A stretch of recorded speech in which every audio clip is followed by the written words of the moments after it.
Oyo State Governor Seyi Makinde has received the report of the Oyo State Judicial Panel of Inquiry into police brutality and other related matters.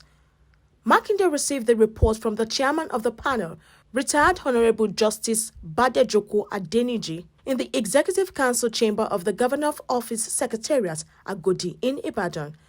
The governor assurance that the panel's efforts would not be in vain and that the government would expedite implementation of the recommendations. The first step towards solving the problem is to identify that problem.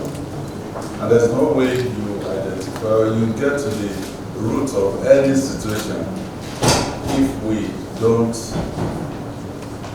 talk about them, if we don't ask people to come forward and tell us what they've seen. So that is exactly what we've done in Oyo State, like this panel of inquiry. I can give you the assurance that the report won't gather dust. The one that is going to federal, I will ensure that it is dispatched almost immediately, so that they can start dealing with it out there. We want to say thank you. Thank you for your time. This took more than a year, from November 2020 to January 2022.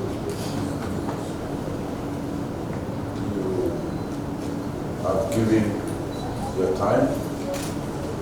You have also shown dedication and commitment to our state and our country.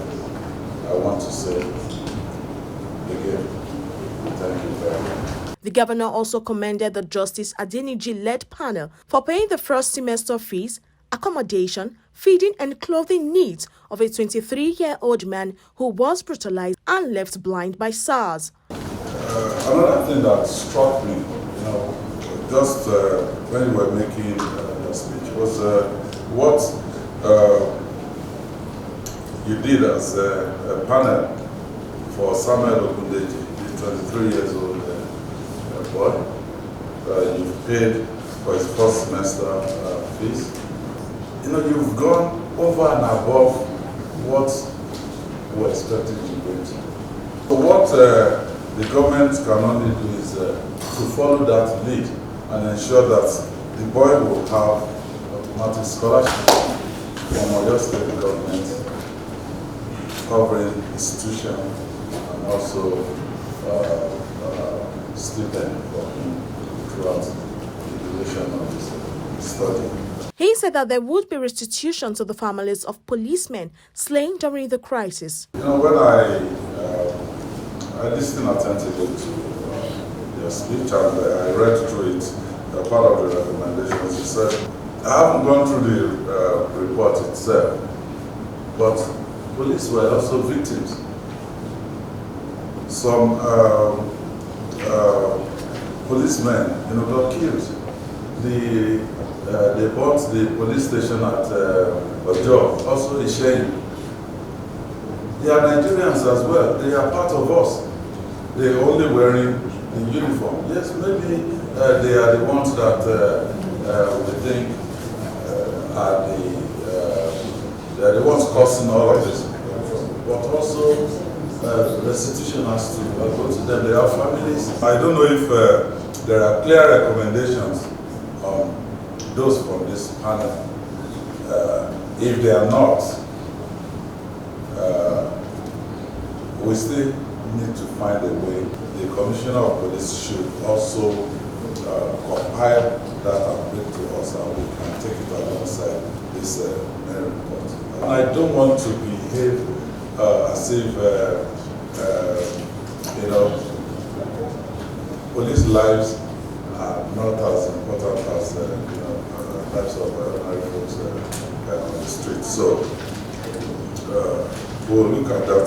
And to give you the assurance that your work will not be in vain, you will see very soon actions being taken, towards implementing most of the recommendations. Earlier, the chairman of the panel said that the panel received 151 petitions. She said 121 petitions were heard to finality and were adjourned sine for award of compensations, while 30 petitions were struck out for various reasons. In all, the panel adjudicated on the 151 petitions filed before it.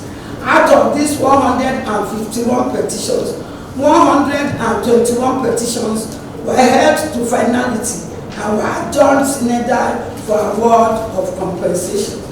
30 petitions were struck out for Your Excellency.